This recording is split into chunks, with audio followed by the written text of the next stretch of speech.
আজকে আপনাদের সাথে আমি আমার প্রেগনেন্সির পুরো জার্নির গল্পটা শেয়ার করব। যদিও এটা আমার জন্য আসলে অনেক স্পেশাল একটি বিষয়। ভাবলাম যে আপনাদের সাথে জিনিসটা শেয়ার করি। প্রথম যেদিন আমি জানতে পারি যে আমার রিজিক আমার ভেতরে অবস্থান করছে, সেটা ছিল ২০২৫ সালের ১৫ই আগস্ট, একদম ফজরের পরে। এটা জাস্ট একটা মিরাক্কেল একটা জিনিস ছিল। তখন আমি পুরোদমে কাজ করতাম এবং হঠাৎ করেই একদিন টেস্ট করে জানতে পারলাম যে হ্যাঁ, আমার ভেতরে আরেকজন আছে। সাথে সাথেই ডক্টরের কাছে যাওয়া হলো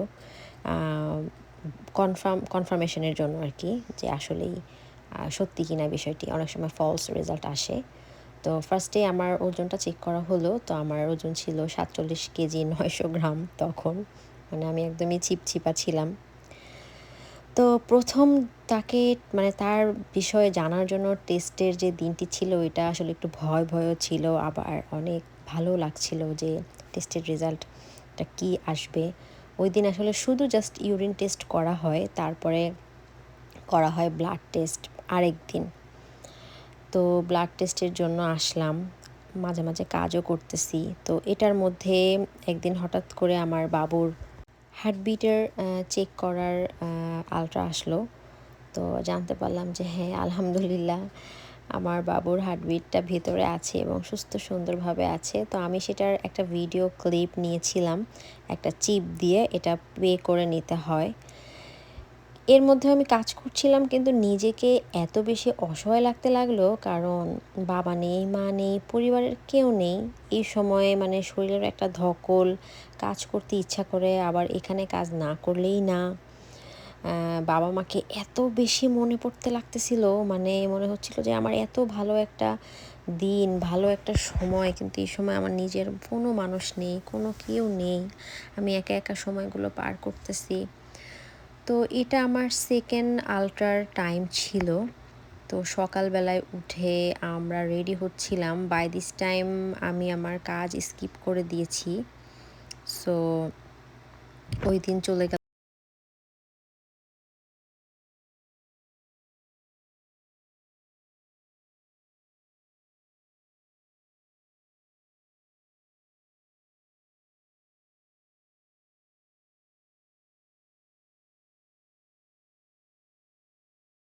তো এই স্ক্যানটা ছিল আমার ১৮ থেকে ২১ সপ্তাহের মধ্যে প্রেগনেন্সির অ্যানাটমি স্ক্যান। তো এটাতে অ্যাকচুয়ালি বেবির ব্রেন ডেভেলপমেন্ট, মেরুদণ্ড, জরায়ুর পজিশন, প্লাসেন্টা সব ঠিকঠাক মতো আছে কি না এটা চেক করা হয়। তো এখানে আসলে আমার বেবি যতবারই এই কি বলে স্ক্যান আলট্রাটা করছিল এই মহিলাটা, ডক্টরটা, তখনই সে কী করছিল এবং সে কেন জানি উপুড় হয়েছিল। তো এটা আমাকে অনেক বেশি ভাবাচ্ছিল যে সে কেন উপর হয়ে আছে। তো আল্ট্রাসাউন্ড যে মহিলাটা করছে, সে অনেকভাবে ট্রাই করছিল বাবুর ফেসটাকে সুন্দর মতো ধরার জন্য, কিন্তু সে একদম মাথা নিচু করেছিল। তো ফাইনালি সে উপর হয়, সোজা হয়, এবং তার কিছু ফুটেজ নেওয়া হয় ডক্টরকে দেখানোর জন্য। তো প্রেগনেন্সির পুরো সময় আমাকে এই ওষুধটা খেতে হয়, যেটার মধ্যে অনেক মাল্টিভিটামিন ইনক্লুড থাকে এবং এটা দেখতেও বেশ কালারফুল। আমি সবচাইতে যেটা বেশি সাফার করেছি খাওয়া-দাওয়া নিয়ে, সেটা হচ্ছে আমার খাওয়া-দাওয়াতে কোনো ভমিটিং ইনশাআল্লাহ হয়নি। তবে অনেক স্মেল আসতো বাজে। উল্টাপাল্টা জিনিস খেতে ইচ্ছে করতো, এবং প্রেগনেন্সির পুরো টাইমে আমি অনেক বেশি ইলিশ মাছ এবং চিংড়ি মাছ, এই মাছগুলো বেশি খাওয়া হয়েছে। কারণ আমি কেন জানি অন্য কোনো মাছ খেতেই পারতাম না। মনে হতো যে গন্ধ আসতেছে। ফ্রেশ মাছ আনা হতো, তারপরেও মনে হতো যে অনেক গন্ধ। তো ইলিশ মাছ আমি এত পরিমাণে খেয়েছি যা বলার মতো না। একমাত্র এই ইলিশ মাছটাই আমাকে বাঁচিয়ে রেখেছিল, যেটা কিনা কোনো গন্ধ আসতো না। আর আলহামদুলিল্লাহ আমি অনেক সুস্থই ছিলাম। কিন্তু ১ম হচ্ছে ৪ মাস আমার খাওয়া-দাওয়ার খুবই সমস্যা হতো। পেঁয়াজের গন্ধ, এই গন্ধ, সেই গন্ধ। হয়তো এটা সব মেয়েদেরই হয়, আমার একার নয়। আমিও ব্যতিক্রম ছিলাম না। আবার অনেকের ক্ষেত্রে সেটা হয়ও না। কিন্তু আমার ক্ষেত্রে এটা হয়েছে। মাংস যেমন একটা খেতে পারতাম না। আর আমার জামাই সে অনেক বড় মাছ নিয়ে এসে আমাকে খাওয়ানোর ট্রাই করেছে, ইনশাআল্লাহ, আলহামদুলিল্লাহ। এই আল্ট্রাসাউন্ডের টাইমটা ছিল আমার একদম থার্ড ট্রাইমেস্টারে, যেখানে কিনা এখানে মায়ের ডায়াবেটিক, তারপরে উচ্চ রক্তচাপ, এগুলা টেস্ট করা হয়েছিল। আর একটু একটু করে আমি নিজেকে দেখছিলাম, শরীরের পরিবর্তন, আমার বেবি বামটাও বের হচ্ছিল। আর আমাকে রেফার করা হলো আমার যে ডেলিভারি করবেন সেই ডক্টরের কাছে, আবি ভ্যান্ডার লুইস। তো ওনার কাছে আসলাম প্রথমবার। 32 সপ্তাহতে আমি চলে গিয়েছিলাম ওনার কাছে। আর এটা হচ্ছে কানাডার ব্যারিতে আরভিএইচ হসপিটাল, অনেক সুন্দর একটা হসপিটাল। তো আল্লাহ, মানে তখন ভাবছিলাম যে আল্লাহ চাইলে এই হসপিটালেই আমার বাবু আসবে। তো আমি এবার এটা একটু একটা ক্লিপ নিলাম, যেটাকে একটু মেমোরেবল করে রাখার জন্য। হাসপাতালটা ভীষণ সুন্দর, ভীষণ সুন্দর। আর এখানকার পরিচ্ছন্নতার বিষয় নিয়ে তো আসলে কোনো কিছু বলা লাগবে না। তো আমি আবার আমার জামাইকে বললাম যে একটা ভিডিও করে রাখো। একটু একটু করে আসলে শরীর, চেহারা সব কিছুর পরিবর্তনটাও আমাকে অনেক ব্যথিত করতেছিল, কিন্তু আসলে এটা কিছু করার নেই, এটাই হয়তো নিয়ম। তো লাস্ট টাইমে কিছু টেস্ট করা হয়েছিল। এটা অ্যাকচুয়ালি পেটের ভেতরে যে বাচ্চাটা থাকে সেই বাচ্চার টেস্ট। তো অনেক অনেক ব্লাড নেওয়া হয়েছিল। আর এখানে এসে দেখলাম যে অনেক পশু পাখির, মানে বিড়াল, খরগোশ, কুকুর, ওদের ছবি টবি দেওয়া। তো চিন্তা করলাম যে এখানে বাংলাদেশের মানুষ কুকুর বিড়ালদেরকে দেখতেই পারে না, মেরে ফেলে, সেখানে এরা এদেরকে কত সুন্দর প্রায়োরিটি দেয়, এবং সবার বাসাতেই একটা করে পেট আছে। তো লাস্ট যখন আমার টেস্ট করা হয়েছিল সে দিয়ে, তখন অনেকগুলো ব্লাডের বোতল ছিল, এখানে দেখতেই পাচ্ছেন প্রায় 10টা-12টার মতো। একদম লাস্টের দিকে কেমন যেন শরীরটা দুর্বল দুর্বলও লাগতো, বাট আমি ট্রাই করেছি অ্যাক্টিভ থাকার জন্য। আর আমার হাজব্যান্ড ভীষণ সাপোর্টিভ ছিল, আমাকে অনেক হেল্প করেছে। শেষের দিকে এসে আমার মনে হয়েছিল আমার অনেক আচার খেতে ইচ্ছে করছে। ফার্স্টের থেকেই আসলে ইচ্ছা করছিল, কিন্তু তখন পাচ্ছিলাম না, কজ উইন্টার ছিল। আর সামার একটু একটু আসাতে আমি নিজেই আচার বানিয়ে ফেলেছিলাম, আমের আচার, তেঁতুলের আচার, এই প্রেগনেন্সি অবস্থায়। এটা আসলে আমাকে সারা জীবন মনে মনে মনে রাখবো আমি, যে এই টাইমে অন্য মানুষ প্রেগনেন্ট মহিলাদেরকে বানিয়ে বানিয়ে খাওয়ায়, আর আমি আমার নিজের খাবার নিজেই করেছি। কারণ আসলে এই বিদেশের বাড়িতে আমাকে কে বানিয়ে দিবে সেরকম কেউ আমার নাই।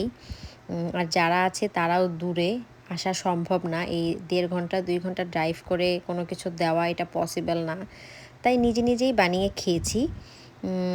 এটা খুব একটা ভালো লক্ষণ ছিল, মানে আমি অ্যাক্টিভ ছিলাম আমার সব কাজে, তো নিজের কাজ নিজেই করতাম। তো এরপরে আসলো আমার বেবি শাওয়ারের দিন। একেবারে যখন আমার টাইম ঘনিয়ে আসলো, তখন আমি বেবি শাওয়ার করলাম, এবং মনে হতো যে লাস্টের দিকে অনেক উল্টাপাল্টা জিনিস খেতে ইচ্ছে করতো, মানে ভাজা পোড়া। আমি পুরো প্রেগনেন্সিতে একদম ডায়েট ফলো করে করে খাবার খেয়েছি, মানে হেলদি খাবার, অনেক ফ্রুটস, অনেক পানি খাওয়া হয়েছে। বাট লাস্টের দিকে এসে আমার অনেক ভাজা পোড়া খেতে কেন জানি ইচ্ছে করতো। তো আস্তে আস্তে টাইমও অনেক ঘনে আসতেছিল, আর আমিও অনেক দুর্বল হচ্ছিলাম, কেন জানি না। আর যখনই রাশেদ বাসায় আসতো, তখন এইভাবে পেটের উপরে উপর করে বাবুর সাথে কথা বলতো, রিজিক, আলভি, বাবা, বাবা তুমি কি করো, এভাবেই সে আমার পেটের উপরে এসে মাথা দিয়ে শুয়ে থাকতো। মনে হতো যে এটা বাবা ছেলের মনে হয় কোনো একটা কানেকশন থাকে আগে থেকেই, এরকম একটা জিনিস। তো আমরা একটু একটু করে বাবুর জন্য শপিং করতে শুরু করলাম, বাবুর জন্য কেনাকাটা করলাম।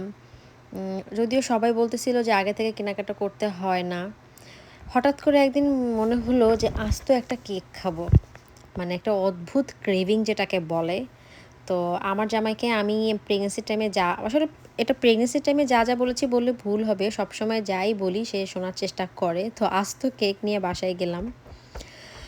আর শেষের দিকে পেটটা বড় হওয়াতে, মানে আমার এমন লাগতেছিল যে ওয়াশরুমে আসা যাওয়া, বসা, শোয়া, খাওয়া দাওয়া সব কিছুই অনেক কষ্ট। এটা একদম লাস্টের দিকে যখন আমার রিজিক, মানে আমার কোলে আসার টাইম হয়ে গিয়েছিল। কী যে কষ্ট, কী যে কষ্ট, মানে আল্লাহ তাআলা হয়তো মাদেরকে এভাবেই তৈরি করে দেয় যে এই সমস্ত কষ্ট সহ্য করতে পারবে বলেই হয়তো একটা মেয়ে মানুষ মা হয়। তো এরপরে আমি আমার গাইনোকোলজিস্টের কাছে গেলাম, কারণ আমার ডেট ছিল ১৩ তারিখে মে মাসের, ওটা ওভার হয়ে যায়। আমি খুব টেনশনে পড়ে যাই। তো ১৫ তারিখে আমি ডক্টরের কাছে যাই কনসার্ন নেওয়ার জন্য যে আমার ডেটটা ওভার হয়ে গিয়েছে, আমি এখন কি করব, মানে এটা কি কোনো কমপ্লিকেসি কি না। তো ও আমাকে আশ্বস্ত করলো যে না, এটা কোনো কমপ্লিকেসি না, ডেট ওভার হয়ে গেলেও আমরা আরও 10 ডেজ ওয়েট করি। তখন অলমোস্ট আমার 41 উইক চলতেছিল। তো যাই হোক, এটা ছিল আসলে 15 তারিখের ঘটনা। তো 16 তারিখে রাত্রেবেলায় আমি মানে নেহারি রান্না করেছি, করে হচ্ছে মানে পরোটা নেহারি খুব মজা করে খাচ্ছিলাম। কিন্তু 17 তারিখে কেন জানি আমার লেবার পেইন উঠে এবং আমার ওয়াটার ব্রেক হয়। অ্যাকচুয়ালি আমার ডেট দিয়েছিল 18 তারিখে ডেলিভারি করানো হবে, কিন্তু 17 তারিখেই আমার পেইন উঠে যায়, মে মাসের 2026। তো আমি চলে আসি হসপিটালে। আসার পরে ওরা আমাকে বলতেছিল যে তোমার ভালো করে পেইন ওঠে নাই, তুমি বাসায় চলে যাও। তো আমি বললাম যে না, আমি যাব না, কারণ এটা আমার জন্য রিস্কি। কারণ আমি যদি বাসায় যাই, আমার পুরো ওয়াটার ব্রেক হয় এবং আমার বেবির কোনো প্রবলেম হয়, এটার লাইবিলিটি কী নিবে।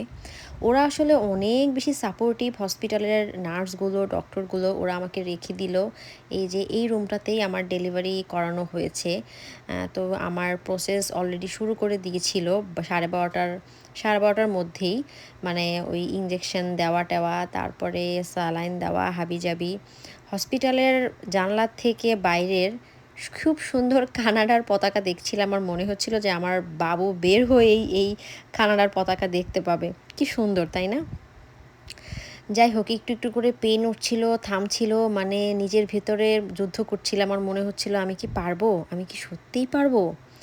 এবং ফাইনালি 17 তারিখ, মে মাসের 17 তারিখ সন্ধ্যা 7:17 আমার বাবা, আমার রিজিক দুনিয়াতে চলে আসে এবং 45 মিনিটসে আমার বাবু হয়।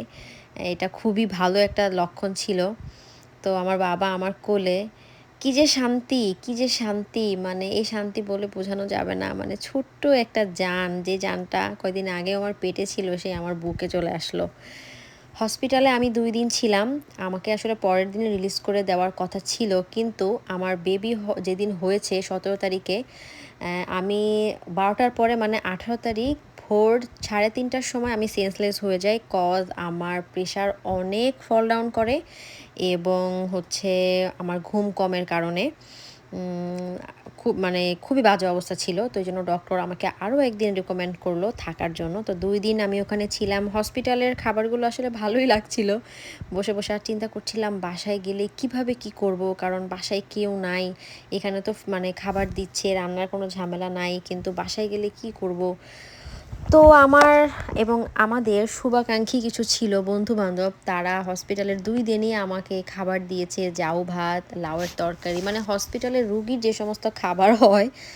আর আমার জামাইয়ের জন্য স্পেশালি মাংস টাংস এগুলো আবার পাঠানো হয়েছে।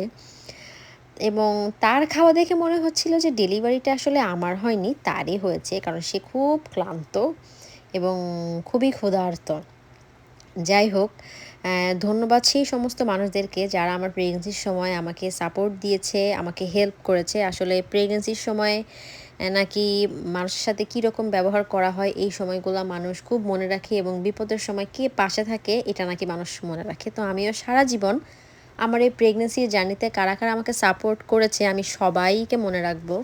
সবাই অনেক ভালো মানুষ, বাঙালি অনেক আপুরা, ভাইয়ারা এবং অনেক সেম এজের মেয়েরা ছিল, আলহামদুলিল্লাহ।